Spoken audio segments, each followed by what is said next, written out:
கிறிஸ்துவின் அமைதியை இதயத்தில் சுமப்பவர் உலகிற்கு நம்பிக்கையின் ஒளியாக மாறுகிறார்.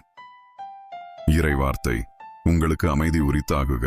தந்தை என்னை அனுப்பியது போல நானும் உங்களை அனுப்புகிறேன். யோவான் நற்செய்தி அதிகாரம் 20, 21.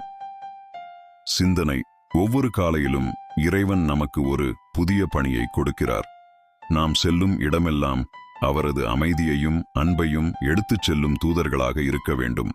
குடும்பத்தில், பணியிடத்தில், நண்பர்களிடத்தில் நாம் பேசும் வார்த்தைகளும் செய்யும் செயல்களும் கிறிஸ்துவின் அமைதியை பிரதிபலிக்கட்டும். இறைவனின் அன்பை பகிரும்போது நம் வாழ்க்கையே ஒரு நற்செய்தியாக மாறுகிறது. செபம்: அன்பு நிறைந்த தந்தையே, இவ் இனிய புதிய விடியலை எனக்கு தந்ததற்கு உமக்கு நன்றி கூறுகிறேன்.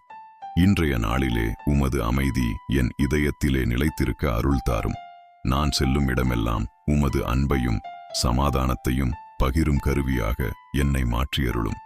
என் சிந்தனைகளை உமது ஞானத்தால் வழிநடத்தி, என் வார்த்தைகளை இனிமையாக்கி, செயல்களில் இரக்கமும் அன்பும் நிறைந்ததாக மாற்றும். என்னை சந்திக்கும் அனைவரிடமும் புன்னகையோடும் கருணையுடனும் நடக்க எனக்கு கற்றுத்தாரும். இன்றைய நாள் முழுவதும் உமது திருவுளத்தின்படி வாழ்ந்து என் வாழ்க்கையால் உமக்கு மகிமை சேர்க்க வரம் தாரும். ஆமென்.